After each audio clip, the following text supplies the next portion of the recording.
নমস্কার, আজকে যে বিষয়টা নিয়ে আলোচনা করতে এসেছি সেটা হচ্ছে হাইপারপ্রোলেক্টিনেমিয়া। হাইপারপ্রোলেক্টিনেমিয়া কি? হাইপারপ্রোলেক্টিন হচ্ছে শরীরে প্রোল্যাক্টিন হরমোনের মাত্রা বৃদ্ধি পেয়েছে। তো দৈনন্দিন জীবনে আমরা রোগী দেখার সময় যেটা লক্ষ্য করে থাকি মূলত এই হাইপারপ্রোলেক্টিনেমিয়ার কারণ হিসাবে, মানে পেশেন্টের হিস্ট্রিতে যেটা দেখতে পাই সেটা হচ্ছে র্যানট্যাক বা র্যানিটিডিন ও সেমিটিডিন, এই H2 ব্লকার যে ওষুধগুলো, এই জাতীয় ওষুধ বেশি দীর্ঘকাল খেয়ে গেছে, বা আমরা দেখতে পাই যদি কেউ কিছু অ্যান্টিসাইকোটিক ড্রাগ আছে যার যার ফলস্বরূপ প্রোল্যাক্টিন হরমোনের মাত্রা বৃদ্ধি পায়।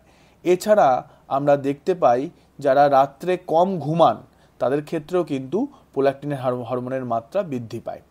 এছাড়া এই যে হাইপারপ্রোলেক্টিনেমিয়া হয়, এই হলে কি কি সিমটমস দেখা যায়?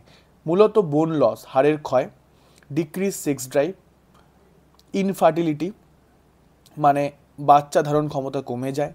এছাড়া ভ্যাজাইনাল ড্রাইনেস, যেটার জন্য পেনফুল মানে সেক্সুয়াল ইন্টারকোর্স হয়ে থাকে, ঠিক আছে।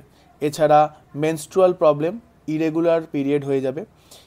এছাড়া হতে পারে ব্রেস্ট মিল্ক প্রোডাকশান, মানে হয়তো সে প্রেগনেন্ট নয়, তার এখনও পর্যন্ত বিয়েই হয়নি, অথচ তার ব্রেস্ট থেকে মিল্ক বেরোচ্ছে এবং ব্রেস্টের শেপে চেঞ্জ হয়ে যায়, ঠিক আছে।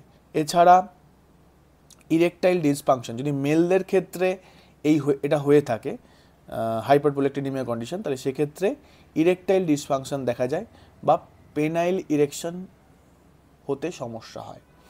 এছাড়া হচ্ছে গিয়ে ইনক্রিজ ব্রেস্ট সাইজ, আমি আগেই বললাম যে ব্রেস্টের শেপে চেঞ্জ হয়ে যায়, মানে both breast different in size and shape, okay. এছাড়া যেটা হয়ে থাকে ডিক্রিজ বডি হেয়ার, শরীরের হেয়ারের মাত্রা কমে যায়, মাসেল মাস কমে যায় ছেলেদের ক্ষেত্রে। তো এই ধরনের জিনিসগুলো মূলত হাইপারপ্রোলেক্টিনেমিয়া হলে এই সিমটমসগুলো দেখা যায়। ধন্যবাদ, দেখা হবে পরবর্তী ভিডিওতে। Stay safe, stay healthy, stay tuned. Thank you.